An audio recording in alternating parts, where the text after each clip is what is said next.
La Escuela Semar Visión al Derecho presenta comentarios al Decreto Legislativo 1585 Mecanismos para el deshacinamiento de centros penitenciarios, a cargo del profesor y abogado Víctor Aguirre Loaiza.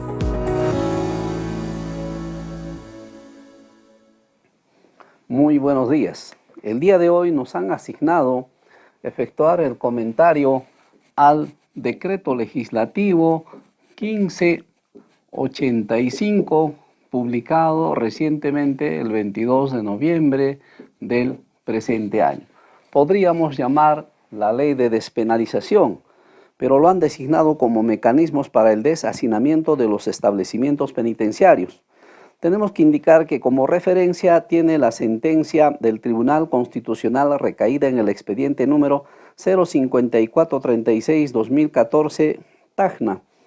También podríamos indicar que tiene como referencias la sentencia de la Corte Interamericana de Derechos Humanos recaído en el caso Carranza-Alarcón versus Ecuador, de fecha de febrero del año 2020, al igual que en todo caso las medidas provisionales dictadas por la Corte Interamericana de Derechos Humanos en el año 2018, al igual que una declaración efectuada por la Corte Interamericana de Derechos Humanos. En todo caso, nos vamos a abocar a qué aspectos ha modificado este decreto legislativo en materia penal y procesal penal, así como de ejecución penal. Ha modificado el Código Penal relacionado a la aplicación de las penas. El Código Procesal Penal relacionado a la prisión preventiva y el Código de Ejecución Penal relacionado a los beneficios penitenciarios. En todo caso, la pregunta es ¿qué artículos del Código Penal ha modificado y cuáles son los alcances? Precisamente ha modificado el contenido del artículo 32, que está relacionado a la aplicación de las penas limitativas de derechos. También ha modificado el artículo 52 referente a la conversión de la pena privativa de libertad, al igual que el artículo 52b, también relacionado a la conversión de la pena privativa de libertad por vigilancia electrónica. También ha modificado el contenido del artículo 57, que está relacionado a la condicionalidad o la suspensión de la pena privativa de libertad. Y finalmente el artículo 62 relacionado a la reserva del fallo condenatorio.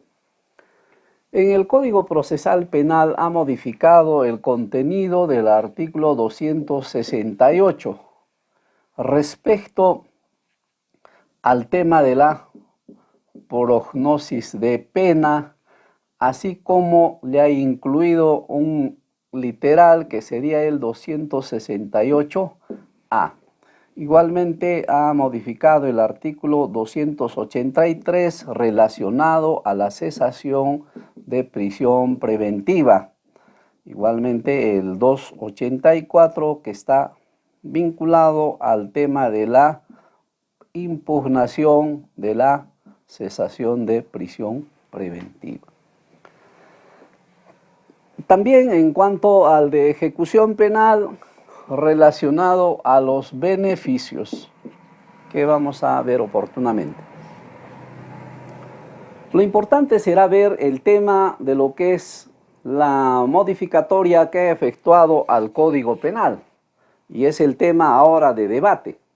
Podríamos decir en todo caso el artículo 32 está relacionado al contenido del artículo 31 que contiene las penas limitativas de derechos.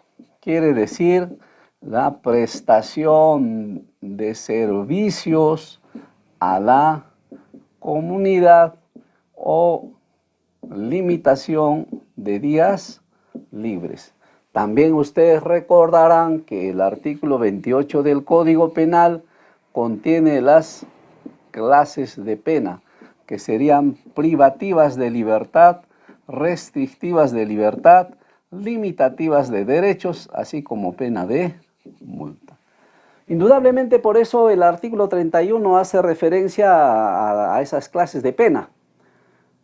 En consecuencia, la modificatoria que ha efectuado el decreto legislativo es al contenido del artículo 32. ¿Qué quiere decir? Que la aplicación de las penas limitativas de derechos estaba limitado a una pena máxima de 4 años. Quiere decir que cuando se aplicaba una pena privativa de libertad, inclusive en cuanto a la sustitución o autónoma a la prestación de servicios, podía aplicarse hasta una pena máxima de 4 años. ¿Qué ha ocurrido con la modificatoria? La modificatoria ha incrementado a 5 años. 5 años que pueda ser de aplicación autónoma o aplicación sustitutiva. ¿Qué implica en todo caso la prestación de servicios a la comunidad? Significa una pena que en vez de aplicarse una pena privativa de libertad, se impone al sentenciado para que pueda cumplir algunas labores en las instituciones públicas, como son los municipios, en todo caso el Ministerio de Salud, entre otros. Y la limitación de los días libres es que debe estar a disposición de las instituciones, fundamentalmente para algunos casos específicos, los fines de semana y los feriados. Consiguientemente, en este caso, esas penas podrían ser aplicables hasta un máximo de 5 años. ¿Qué quiere decir autónomo? Autónomo es que está contenido en la parte especial del Código Penal como una pena la prestación de servicios. Y también agrega el tema que puede ser sustitutivo. Sustitutivo resultaría siendo cuando se va a aplicar una pena privativa de libertad y sería viable en todo caso aplicar solo la prestación de servicios o la limitación de días libres. ¿Qué ocurre en el caso, en todo caso, en la modificatoria del artículo 52, que está relacionado a la conversión? La conversión implica que en este caso la pena es efectiva.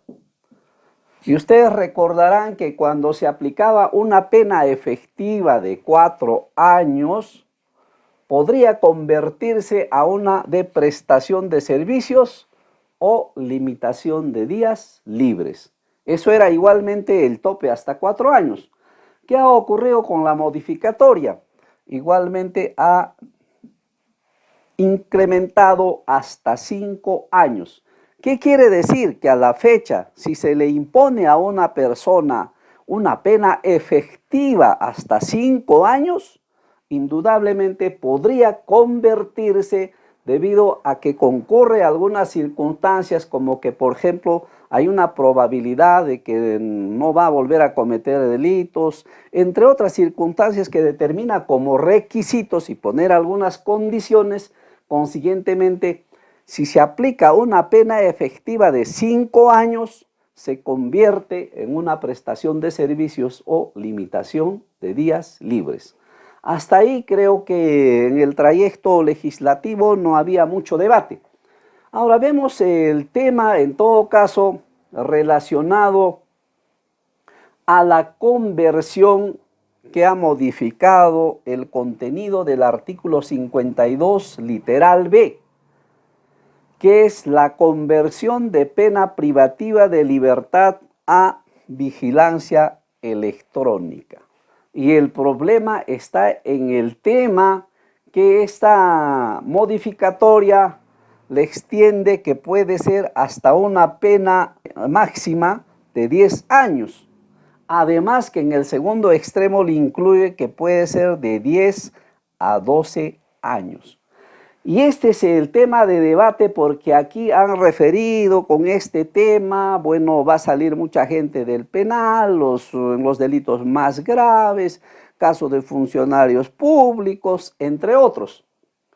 Vamos a explicar que no siempre es así.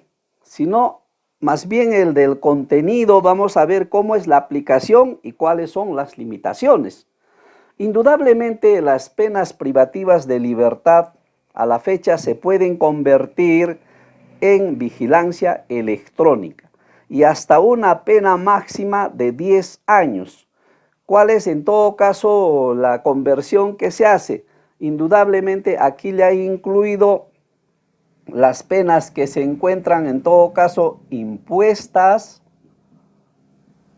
y las penas en ejecución. Lo que implica que las impuestas podría estar, digamos, dictada la sentencia, que puede estar en apelación, en casación, lo que sea, pero no está en ejecución. En todo caso, se podría convertir en vigilancia electrónica solo en algunos delitos. ¿Qué quiere decir? La misma ley le ha considerado las limitaciones en el artículo 5 y 5.4 y también en el artículo 7, relacionado en todo caso la modificatoria del artículo 3 de este artículo de este decreto legislativo. Sin embargo, las limitaciones que tiene en algunos delitos más graves, este decreto ha dicho que el artículo 5 y 10 entrará en vigencia en 120 días, lo que implica que todavía hay más análisis. Sin embargo, este tema de las limitaciones ya tenía sus prohibiciones, como por ejemplo ustedes van a ver del contenido del decreto legislativo 1300, del contenido del artículo 3, en las que ya había en todo caso efectuado la prohibición de aplicar estos temas de la conversión referente a algunos delitos graves, por ejemplo, en los delitos contra la vida, el cuerpo y la salud, desde el artículo 107, 108, o sea, los delitos más graves en homicidio, como el homicidio, digamos, en parricidio, en cuanto a los homicidios agravados, entre otros, y también le incluye el tema de los artículos que regula los delitos contra los funcionarios públicos, como el caso del artículo 387, el tema del peculado, el de colusión 384, entre otros. Consiguientemente, no siempre es de aplicación automática este tema, sería solo para algunos delitos que no ha contenido esta prohibición. Además, esta prohibición ha continuado también en el contenido del decreto legislativo 1322 de fecha del año 2017. Así como en el decreto legislativo 1514 referente a la vigilancia electrónica, también en el artículo 5.5 igualmente contiene estas prohibiciones, lo que implica en todo caso que no es de aplicación a todos los delitos y tiene esas limitaciones y esas prohibiciones. Indudablemente también esta sería de aplicación a una pena hasta 10 años, pero también le incluye el tema que puede ser de 10 a 12 años, solo que también le incluye algunos requisitos más relacionados, por ejemplo, que la gente no tenga antecedentes penales, entre otros, y algunos requisitos más que le incluye que son límites para la aplicación de esta pena. En todo caso, ustedes van a ver también el contenido de los delitos culposos, que es también materia de debate. Igualmente, en los delitos culposos refiere que se puede aplicar hasta 6 años. ¿Cuáles son los delitos culposos? Los que se cometen sin ninguna intención, o sea, sin la intencionalidad, como el caso del accidente de tránsito, entre otros.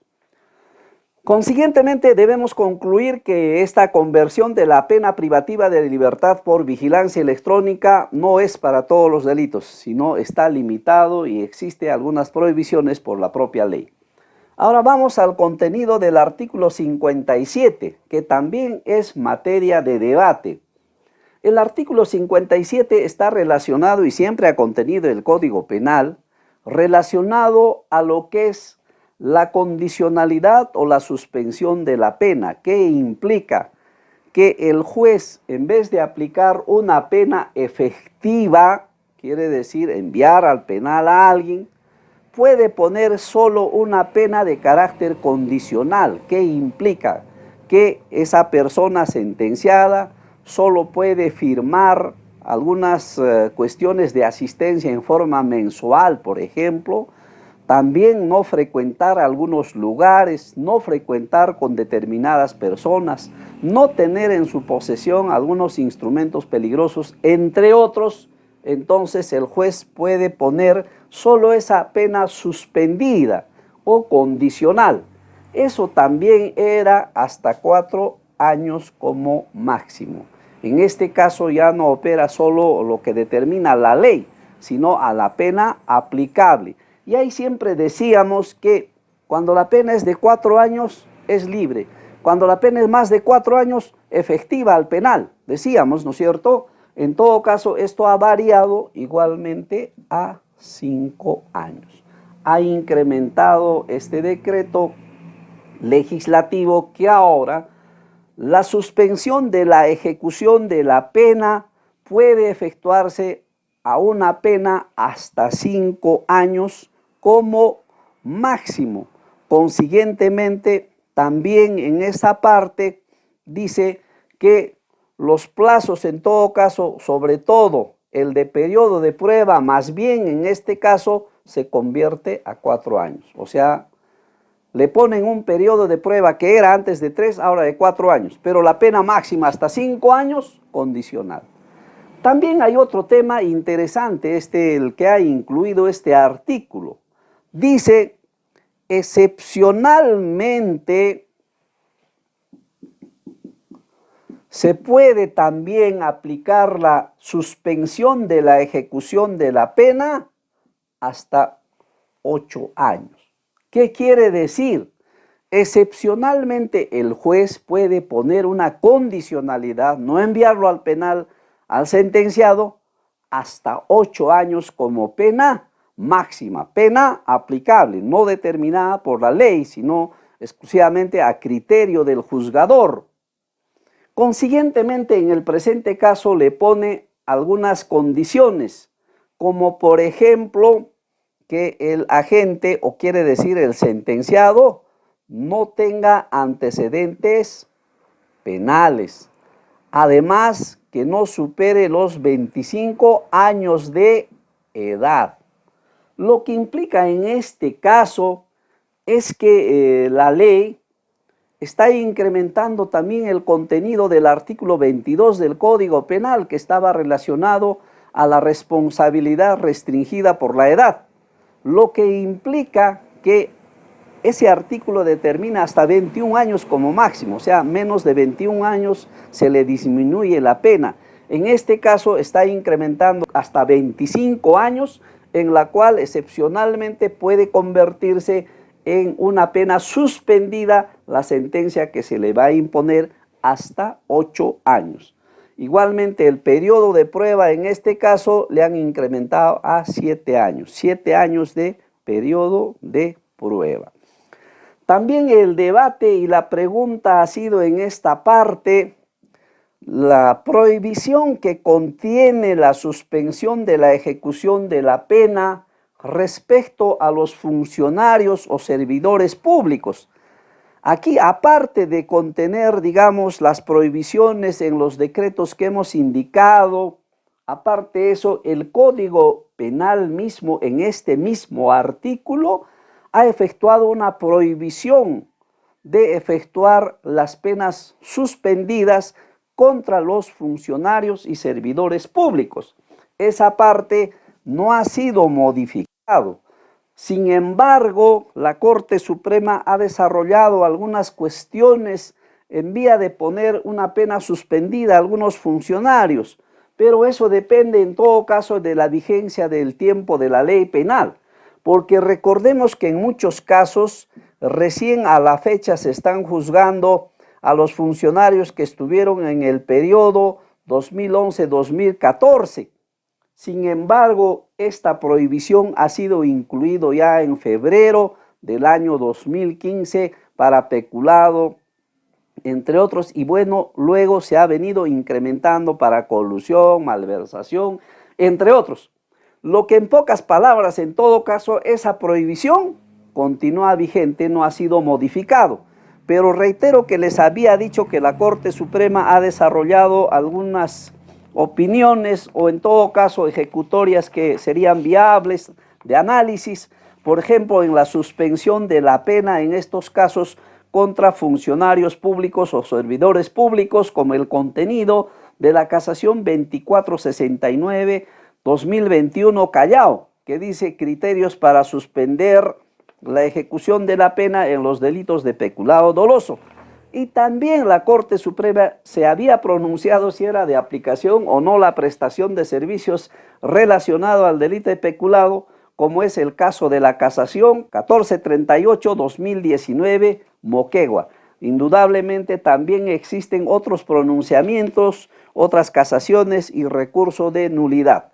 Sin embargo, concluimos en esta parte el artículo 57 que la prohibición de poner pena suspendida contra funcionarios y servidores públicos continúa vigente, no ha sido modificado. Luego tenemos el tema de la reserva del fallo. Ha sido modificado igualmente el artículo 62 que contiene la reserva del fallo condenatorio. ¿Qué implica la reserva del fallo condenatorio? Que el juez indica que hay un delito probado, hay un responsable, pero sin embargo, por algunas circunstancias que el delito no es grave, la pena no es tan grave, consiguientemente el juez diría, me reservo de emitir el fallo condenatorio. Solo le voy a poner un periodo de prueba, nada más. Consiguientemente, esta parte de la reserva del fallo igualmente ha elevado a 4 años. ¿Qué quiere decir? Más bien en esta parte dice lo que ha determinado la ley penal. Cuando la ley penal determina ese tope de pena, en todo caso el juez, en vez de imponer una sentencia, se reserva y dice, no le voy a poner una sentencia. Sin embargo, voy a ponerle un periodo de prueba y consiguientemente sobre esa base, si cumple el periodo de prueba sin ningún problema, consiguientemente se da por no dada la parte del fallo. Quiere decir, lo importante de este caso es que no crea antecedentes a diferencia de los demás. Consiguientemente, también en esta parte, el periodo de prueba le ha considerado entre 1 año a 3 años. También este artículo ha incluido un tema importante, que es el tema de excepcionalmente, igual que en el anterior, también se puede efectuar la reserva del fallo a una pena de 7 años. O sea, en vez de ponerle 7 años, hasta ahí que determine el Código Penal y va a ser viable ya en este caso ya no lo que dice el Código, sino la probabilidad de la pena, consiguientemente hasta 7 años puede efectuar la reserva, o sea, no dictar el fallo a pesar de haberse probado el delito y la responsabilidad. Consiguientemente, también pone algunos requisitos, como que el sentenciado no tenga antecedentes penales, igualmente que no supere los 25 años de edad, como que en el anterior habíamos indicado. Y el periodo de prueba en este caso le pone a 6 años. Esas serían las modificaciones más importantes.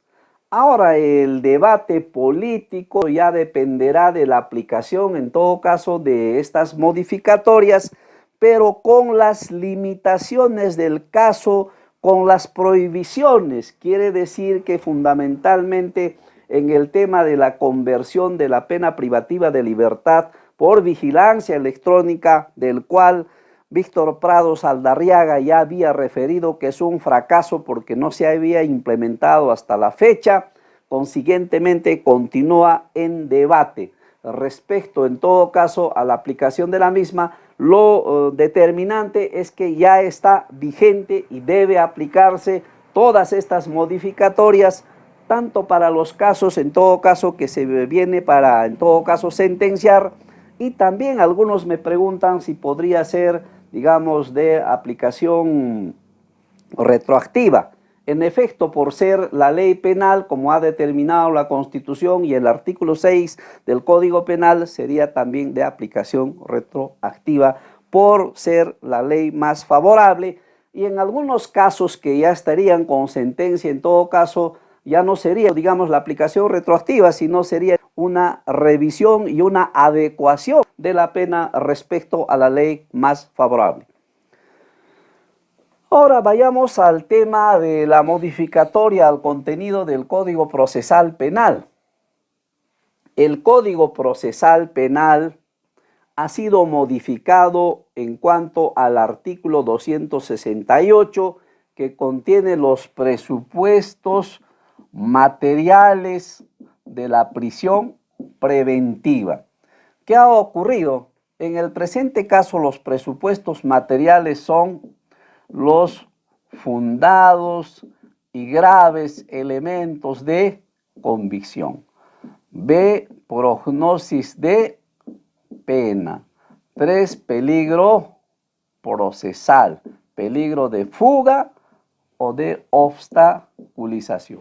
¿Cuál ha sido modificado? Ha sido modificado el contenido de prognosis de pena. Lo que era 4 años como pena, cuando se decía en todo caso la prisión preventiva, aparte de los demás requisitos, que la pena probable a aplicar que sea más de 4 años. ¿Qué ha ocurrido con esta modificatoria? Ha elevado a 5 años. Quiere decir que ahora prognosis de la pena de la prisión preventiva debe ser solicitada cuando hay una probabilidad, no es que determine el Código Penal referente al mínimo y al máximo, sino a la probabilidad de la pena que sea mayor de 5 años. ¿Qué va a ocurrir, por ejemplo, en el caso de homicidio simple? La pena mínima es de 6 años. Sería probable la aplicación de 5 años, indudablemente, pero si concurren algunas circunstancias como la responsabilidad restringida, el estado de ebriedad, en todo caso la tentativa o terminación anticipada, conclusión anticipada, que hay una viabilidad sobre esa circunstancia, consiguientemente ya no alcanzaría ese tema de los 5 años. Por ejemplo, hace poco hemos estado discutiendo un caso de homicidio simple en grado de tentativa.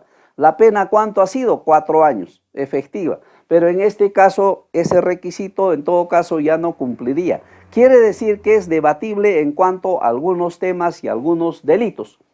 Consiguientemente, esa fue, digamos, la modificatoria más importante y la única que fue en el contenido del artículo 268.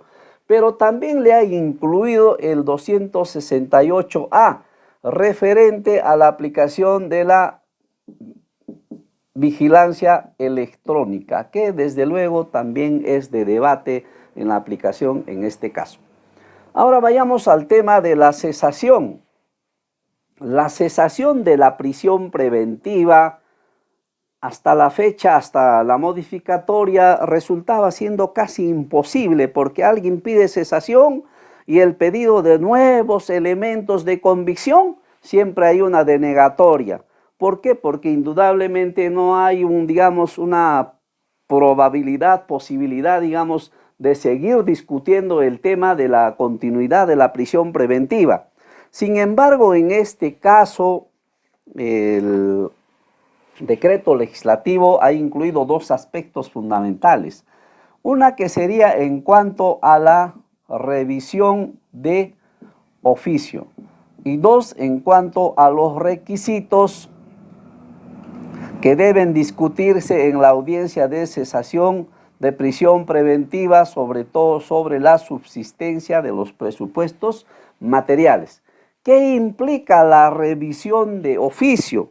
La revisión de oficio es que cada 6 meses el juez ahora obligatoriamente debe revisar. ¿Por qué?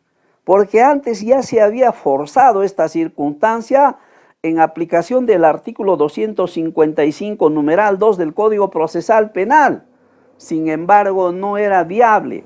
Pero al respecto, con una cuestión que antecede a la modificatoria, la Tercera Sala Penal de Apelaciones Nacional, en el expediente número 00498-2022-6, indudablemente con la intervención del doctor Salinas Siccha, ya se había pronunciado al respecto que era obligatoria la revisión cada 6 meses de la prisión preventiva.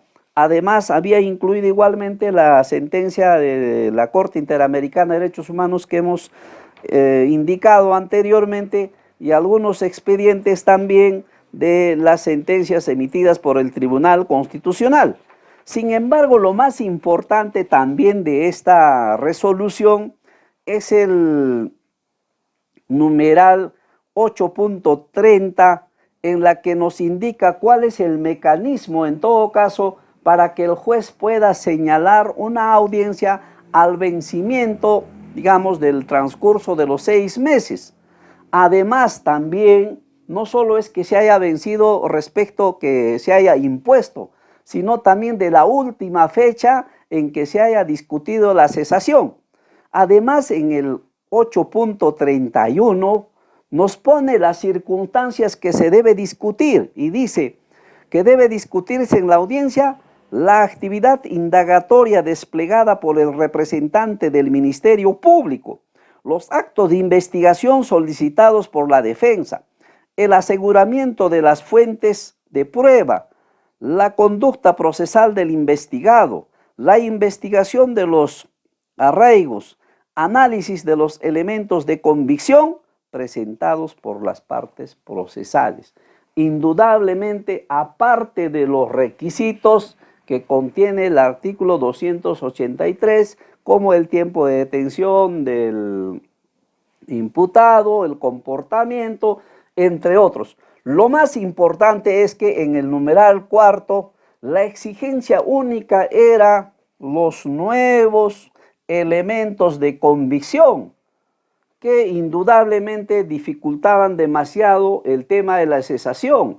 Ahora le incluyen el tema de la subsistencia de los presupuestos materiales. ¿Qué quiere decir? Podríamos dar un análisis desde el aspecto de los nuevos elementos de convicción aportados en el proceso. Creo que es la parte fundamental referente a la cesación.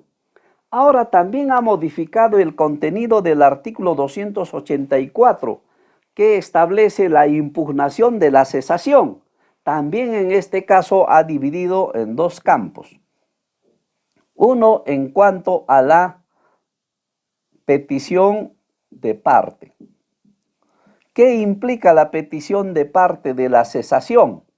Implica que el imputado, a través de la defensa, solicitó la cesación de la prisión preventiva en cualquier estado. Puede ser, aunque sea al día siguiente de lo que se haya dictado, porque hemos tenido casos que se ha dictado al día siguiente, digamos, el tema de la cesación. ¿Por qué? Porque ha variado algunas cuestiones y se ha presentado, digamos, algunos nuevos elementos de convicción. Sin embargo, puede ser que el imputado solicite la cesación de la prisión preventiva en cualquier estado del proceso y cuantas veces lo vea necesario. En esa parte, si el juez declara fundada la petición del imputado, por eso dice petición de parte, ahí aprueba la libertad, dice declaro fundada y qué bueno que salga del penal. Y el fiscal apela, por eso se refiere a la impugnación, que sería, mejor hubiera sido la designación de la apelación. En todo caso, cuando el fiscal apela, no interrumpe la ejecución. Quiere decir que si el imputado ha solicitado la cesación y el juez le concede, el fiscal apela, no interrumpes. El día de hoy dispone el juez, el día de hoy sale del penal. Sin embargo, ¿qué ocurre en el segundo aspecto? En el segundo aspecto ha considerado la cesación respecto a la revisión de oficio. ¿Qué quiere decir? Cuando el juez llamó para una revisión de oficio y ha declarado fundada, ahí también igual ha dicho, bueno, que salga en libertad, y ahí apela el fiscal, ahí no se ejecuta la resolución. Quiere decir, suspende la ejecución y en todo caso, a la espera de que resuelva la instancia superior, quiere decir la sala penal. Si la sala penal ratifica, se dispone la libertad.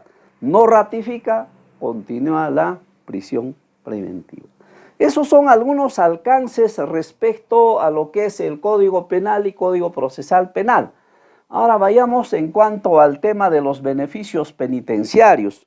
Dentro de los beneficios penitenciarios están regulados también por el artículo 5, también 10 del decreto legislativo 1585. Sin embargo, el mismo decreto ha referido que su vigencia será en 120 días. Sin embargo, también hay algunos artículos que ya están vigentes, sobre todo en el caso de omisión, de asistencia familiar, en la que indica que a sola constancia de haberse efectuado el pago, puede el juez disponer la libertad. Consiguientemente, en cuanto a los beneficios, ya habíamos indicado también que existen las prohibiciones en los decretos legislativos que se han emitido, desde las prohibiciones que se han efectuado escalonadamente referente a los beneficios penitenciarios y afectan indudablemente también a algunos artículos. Por lo que creo que hasta aquí hemos hecho el análisis sucinto de este decreto legislativo. Si ustedes desean ampliar un poco más el tema, podrían revisar la obra de Víctor Prado Saldarriaga, Consecuencias Jurídicas del Delito, la dosimetría del castigo penal, de Francisco Celis Mendoza, la determinación individual de la pena. También algunos comentarios valiosos que tiene el Código Penal de Jorge Rosas y Ataco, el primer tomo. Si es de derecho comparado, podrían utilizar de Abel Fleming Las Penas y también de Luis Roca Las Consecuencias Jurídicas del Delito. Podrían revisar también de Enrique Curi, también de Fernando Velázquez.